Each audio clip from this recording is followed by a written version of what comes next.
Assalamualaikum warahmatullahi wabarakatuh. Selamat pagi anak-anak semuanya. Semoga pada hari ini semuanya berada dalam keadaan sehat.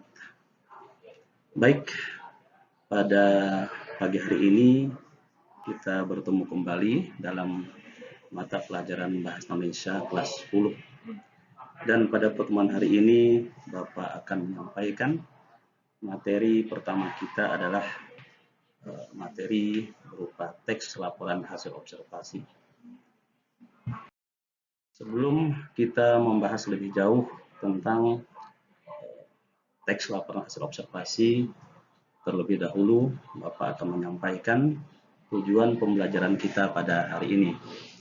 Diharapkan setelah pembelajaran ini selesai, ya, Anda mampu untuk menjelaskan yang pertama adalah pengertian teks laporan hasil observasi, yang kedua adalah mampu menjelaskan ciri-ciri teks laporan hasil observasi, yang ketiga mampu menjelaskan tentang fungsi teks laporan hasil observasi, yang keempat mampu menjelaskan tentang struktur teks laporan hasil observasi, yang kelima adalah mampu menjelaskan tentang kaidah kebahasaan teks laporan hasil observasi, dan yang terakhir inilah yang dianggap paling esensial.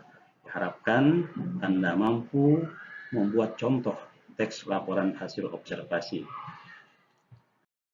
Baik, selanjutnya kita akan membahas poin yang pertama adalah pengertian teks laporan hasil observasi. Baik anak-anak, apa itu yang dimaksud dengan teks laporan hasil observasi? Teks laporan hasil observasi adalah tulisan hasil pengamatan terhadap suatu objek secara lebih detail.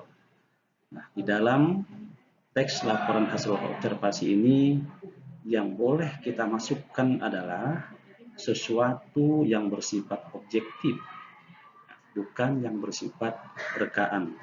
Jadi artinya di dalam teks laporan ini ya kita tidak boleh merekayasa.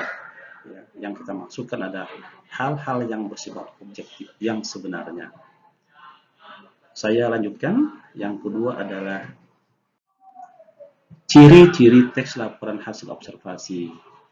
Nah, ciri-ciri ini perlu Anda ketahui ya agar Anda lebih mudah untuk membedakan satu teks dengan teks yang lain. Nah, di sini teks laporan hasil observasi ini memiliki ciri-ciri.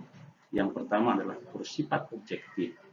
Bersifat objektif, sebagaimana tadi yang Bapak sampaikan dalam pengertian, artinya adalah di dalam teks laporan ini harus kita tulis sesuatu yang bersifat sebenarnya. Tidak ada unsur rekaan di dalamnya, bersifat sebenarnya. Itu yang pertama. Yang kedua ya, adalah berdasarkan fakta. Di dalam penulisan teks laporan hasil observasi, ya, segala sesuatu yang kita tulis itu ya, benar-benar apa yang terdapat di lapangan. Artinya apa yang bisa Anda lihat yang sebenarnya ya, berdasarkan fakta yang sebenarnya, ya, yang real, yang nyata.